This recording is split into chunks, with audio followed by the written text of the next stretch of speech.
Children are the most vulnerable when it comes to being victims of poor creation care. As Pastor Jim shared, their health and homes are most impacted by environmental disasters, and they're unable to afford the cost of prevention or survival.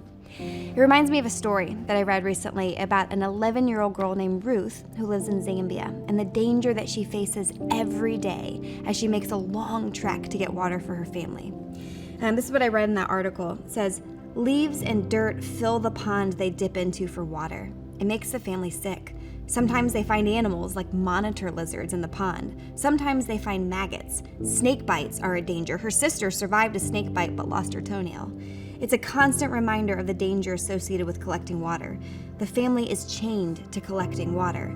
Instead of going to church, they get water. Ruth collects water many times a day, sometimes putting 2 buckets on her head. Too often she misses school because of this horrible chore." You see, several years before this, a drought left the area without food and clean drinking water. But because of the poverty of the community, they weren't able to just simply install wells that involve a lot of expensive machinery. So instead, the children all left school and were given the task of walking long distances multiple times a day to collect whatever water they could. Thankfully, some amazing servant-hearted people stepped in and have since installed 50 boreholes in the area. But it reminds me of something that God said that was recorded by the prophet Isaiah. He said, "When the poor and needy search for water and there is none, and their tongues are parched from thirst, then I, the Lord, will answer them. I, the God of Israel, will never abandon them."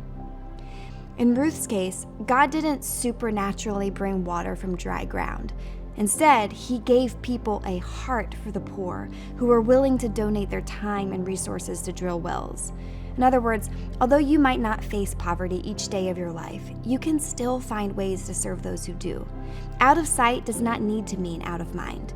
Instead, consider better positioning yourself so that you are aware of the poor, especially children. Serve with one of Meck's missions partners like Hope Vibes or Second Harvest Food Bank.